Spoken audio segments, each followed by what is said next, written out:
Yeah, hello. Did you know that my favorite anime is Aria the Animation? Well, I'm sure it hasn't been obvious before, it's like very, very well kept secret, you could say. Well, I like this anime so much, I watched it quite a few times and I even read the manga a few times. It's just a very enjoyable kind of anime, I find.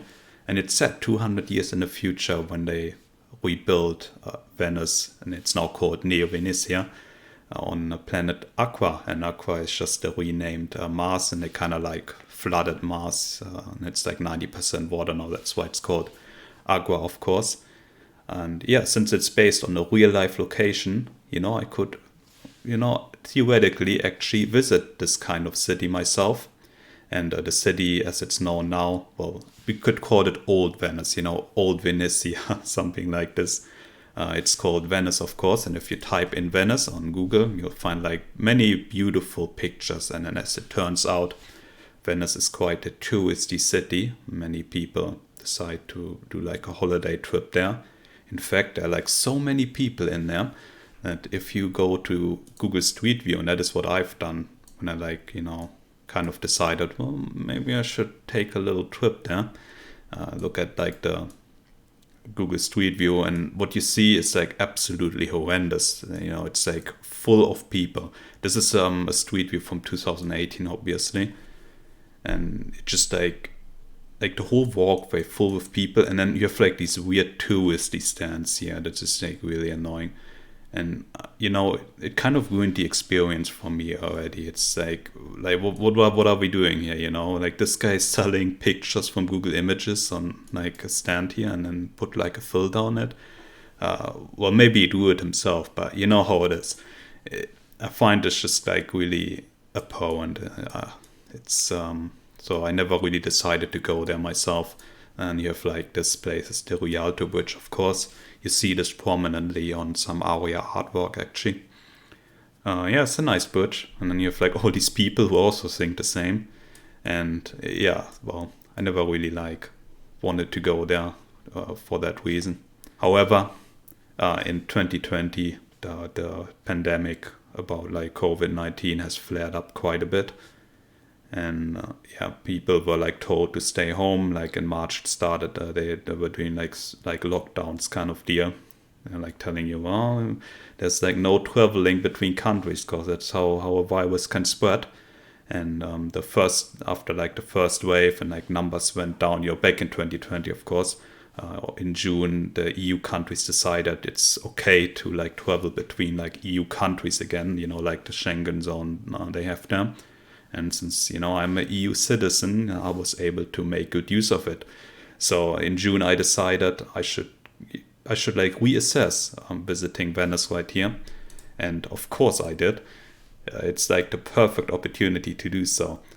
To be honest, I didn't quite know if I actually wanted to go. However, this is a kind of opportunity which you only get like once in a lifetime. So it wasn't about if I wanted to go, it was about you need to go now, and then you can later decide if it was worth that you went. I hope that makes sense. And when you have like, it's like an opportunistic mindset, you could say, where it's like you have to do something because it doesn't cost much. Like what's the deal? You just go to the city, and then you can check it out. And, then later you can say if you regretted it or not. And then you can like adjust your decision if it, for like future stuff, if you regretted having gone there, then you can say next time, last time I did this, I kind of regretted it, kind of deal. And I think this kind of like delaying your decision kind of deal, even though you actually did it, is very unique skill, which I think can help you a lot as well in your life. So yeah, anyway, I was like, that is an opportunity and I take it. Because like, as you see in this footage here, this is my compilation video, as I'll get to yet later. I did all these like VR videos where you can pan around and it's like in stereo too. I went around the city and look at this. How empty is this? Literally no one. They're all gone. It's just beautiful. If we go here, this is a few more people. And yeah, this people weren't like too into wearing masks at that time, because this whole COVID thing was relatively new. And it also like really helped to have like a very authentic, like the videos are very authentic because you don't see like everyone in mask and stuff, and it keeps it a bit timeless too. I really like that about that. And yeah, you have like these locals. It's like all locals here. Like it's really interesting. They were all speaking Italian. You didn't really meet too many like people speaking a different language kind of deal. And yeah, this shot is amazing. Like you have like the San Marco Square. This is at around 19 o'clock, I believe. You can see the moon faintly up here.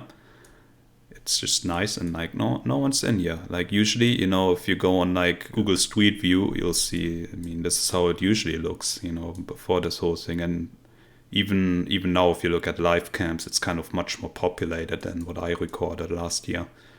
It's quite nuts. Look at this. You don't even see much of the square itself. It's kind of weird, isn't it? But yeah, as I said, this is what really put me off about going to Venice before. But not anymore, guys. Not anymore, because we are here right now. It's just like this Aria meme, guys. It's like each and every day I spent in Aqua, it's like a dream come true. And in Aria, you see, in Aria, Venice was always empty as well. So it's like I was visiting the past, just like Akari did in that one episode of Aria. Yeah, but I went a bit more in the past than she did in that one episode. That one episode she walks through the bridge and then. But yeah, anyway, yeah, guys. So okay. So yeah, look, this is like just the canal. This is usually full too, and stuff. And yeah, you get like beautiful shots like this right here. Yeah, I highly suggest, you should check out the first video in this playlist called Venice VR, and then like a few tag words. And this is like a compilation video which just takes you around all the 30 spots I went to and recorded a video at. And I like to travel with a bit of purpose in mind. I don't like to travel where you just go there and then it's just like a vanity thing and you're like, oh wow, I saw the thing. It's awesome, guys. You're like, wow, so cool. I like to have like a bit of a quest to go on, and in this case it was capturing this very unique moment in a city I saw a lot in my favorite anime, to kind of see it in a very empty manner, kind of as if you were like visiting like something from Aria itself. Of course, in Aria you don't have like these masses of tourists around. And I wanted to make it in a way where people can like very immerse themselves in, which is where this beautiful video format VR 180 comes into play. And what VR 180 means is you have like a 180-degree angle, like a wide angle shot, but you have it 2 times. So you have like a stereo view, which you see on this camera right here. You have like 2 lenses and they just shoot forward and then you record. There are like very few cameras that can actually do this. However, I found that having like just a 180-degree view, but it's stereo, is much more immersive than using classic 360 video, which, if you ever watched video in VR, you can actually kind of tell if you're like close to something else, like a building or something, and you're watching this in a 360-degree video, then there's like no stereo, and then it feels like you're like a small fly just like looking around, and it doesn't feel immersive, of course. It's not 2 perspectives, it's not really 3D. However, with this VR 180 video, you have like 2 lenses. It's like the left eye and the right eye, and that's exactly how you experience it. And this is how you get like some depth in. You also get a bit more resolution out of it because, as I said, the lenses are a bit more spaced out. So you have like more data because you have like the left eye data and the right eye data. And it's like kind of more resolution in that way. You get more real estate out of this. They're also like 3D 360-degree video, which I considered using. However, they have like some weird artifacting going on. It's a bit difficult to do, as you might imagine. How do you make it so you can like rotate 360 degree? you need like 8 cameras, but even then you need to kind of stitch them together, and how you're gonna do that. That's the kind of idea. And yeah, I used the camera, it's called Venice XR. It's a very compact camera. It has a great microphone, which is why the audio sounded really nice as well in the Venice VR videos.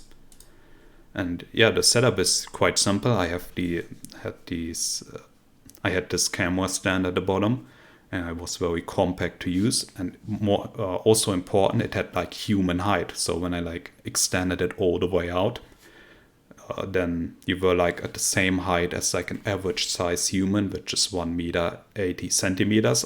I measured it, by the way, just to be sure. So it's like as if you're actually standing there, or considering you stand up when you're in VR. It was really important for me to capture it as in the most realistic manner as possible.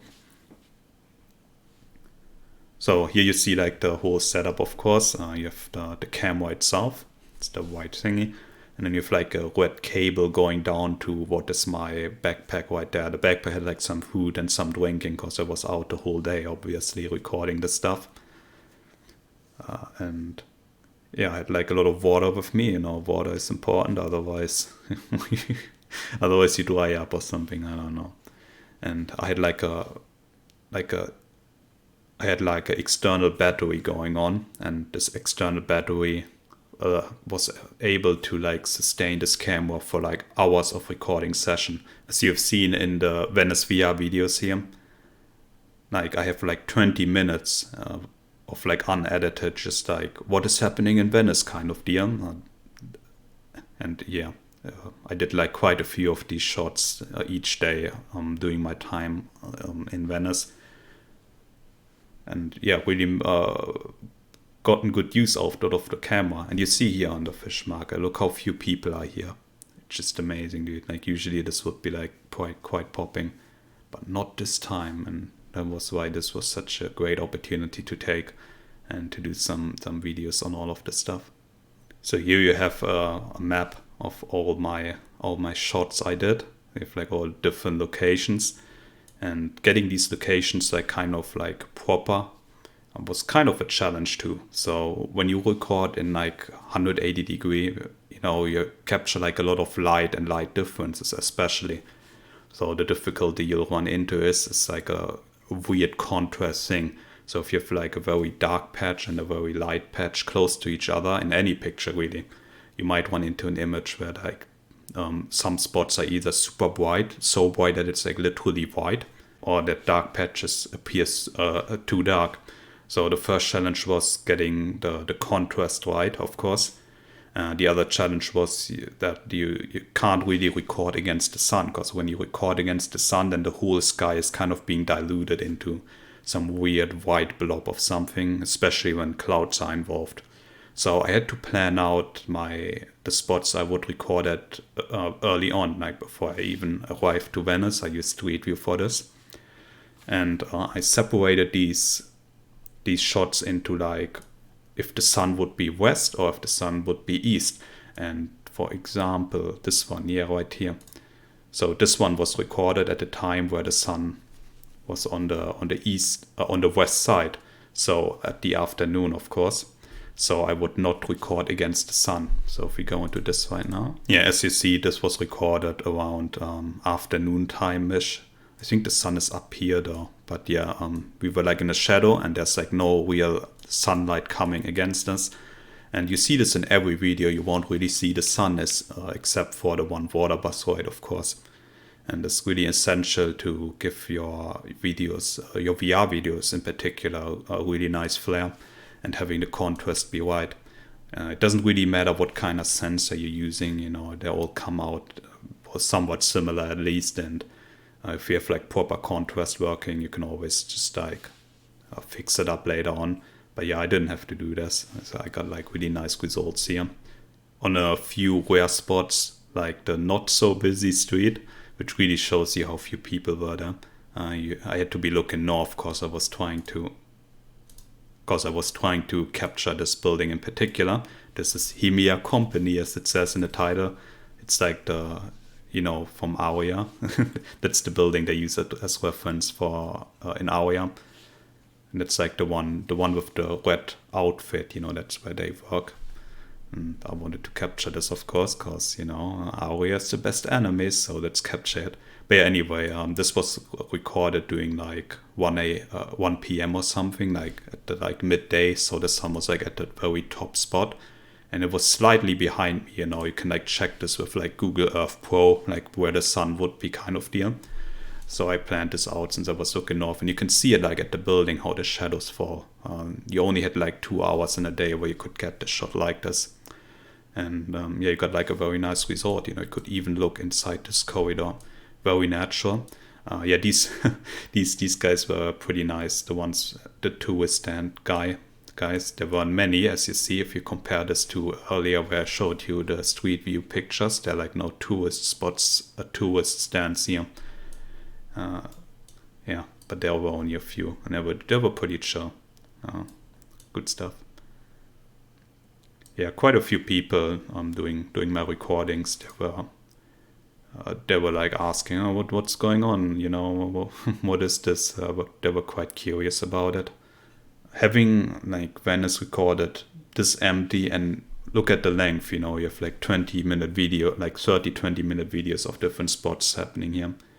At the time, such unprecedented, like so few people. It was just like the eye of the storm moment during this whole pandemic.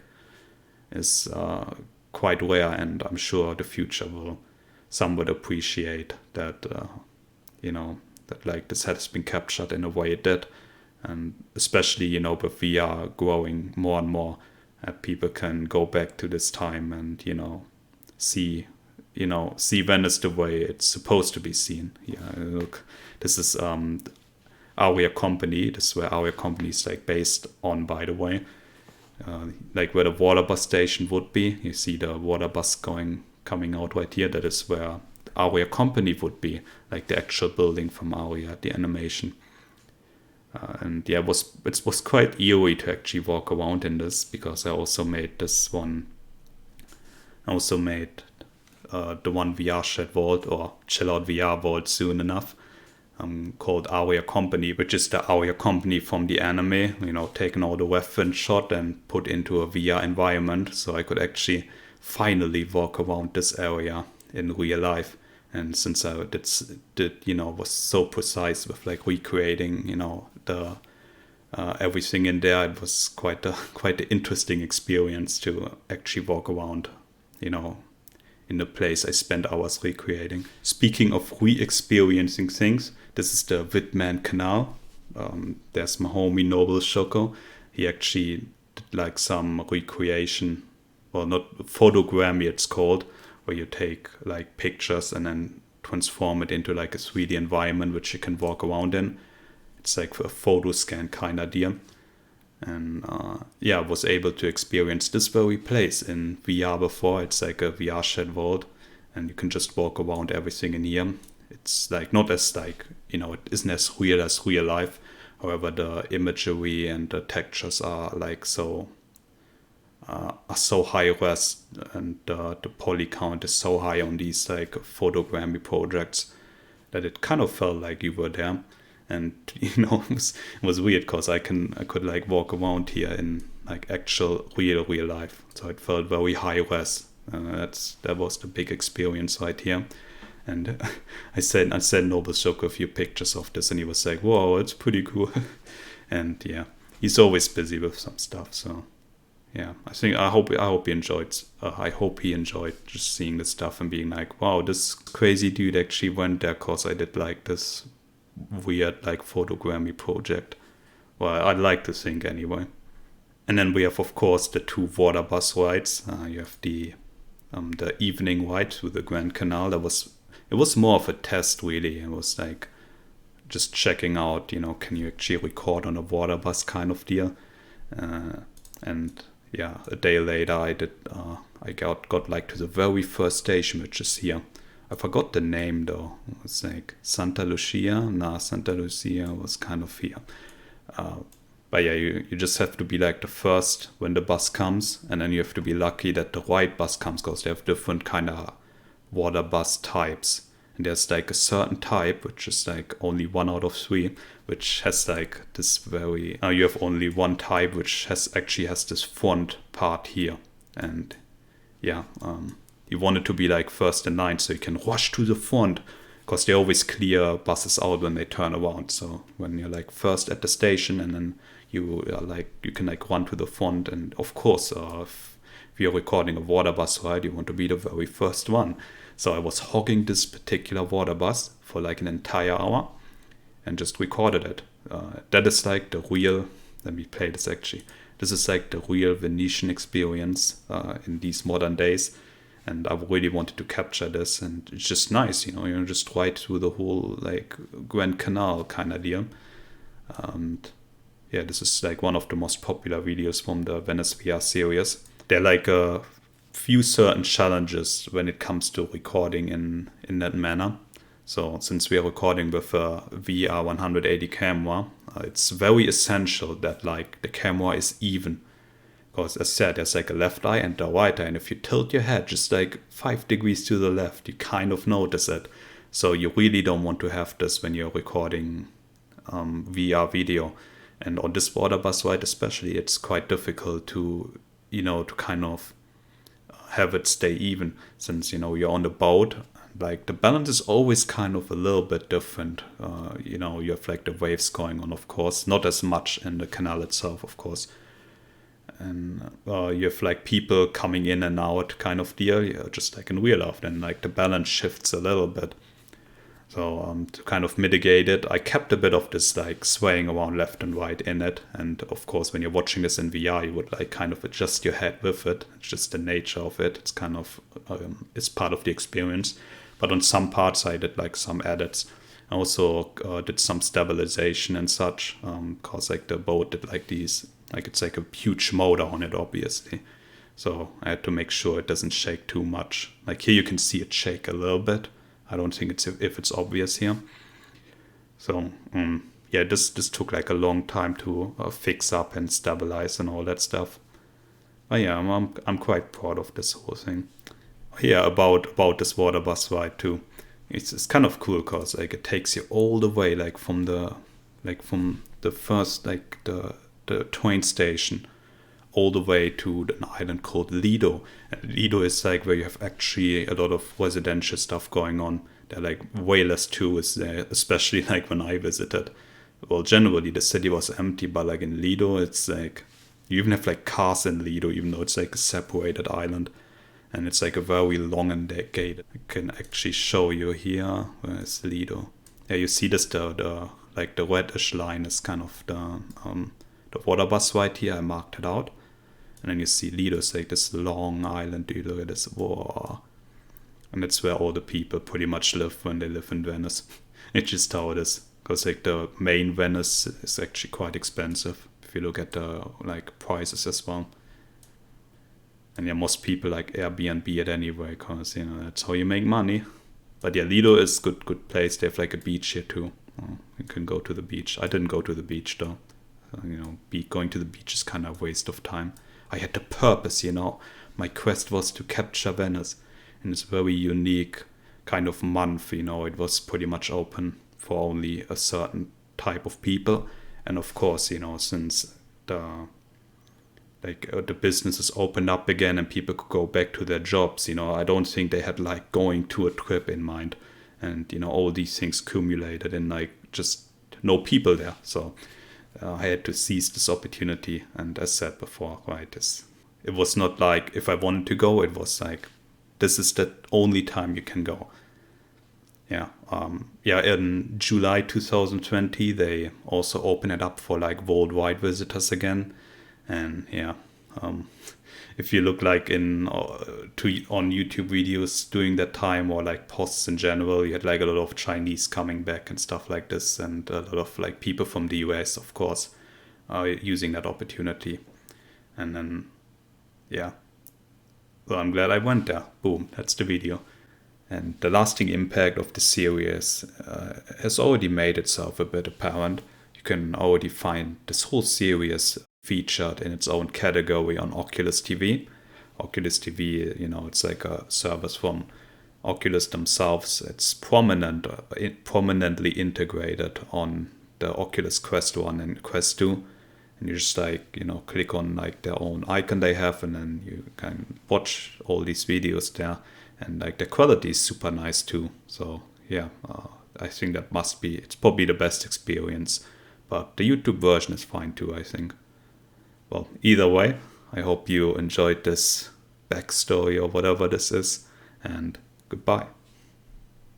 Oh yeah, watch Aria, the animation. It's a good anime, trust me. I even went to Venice because of it.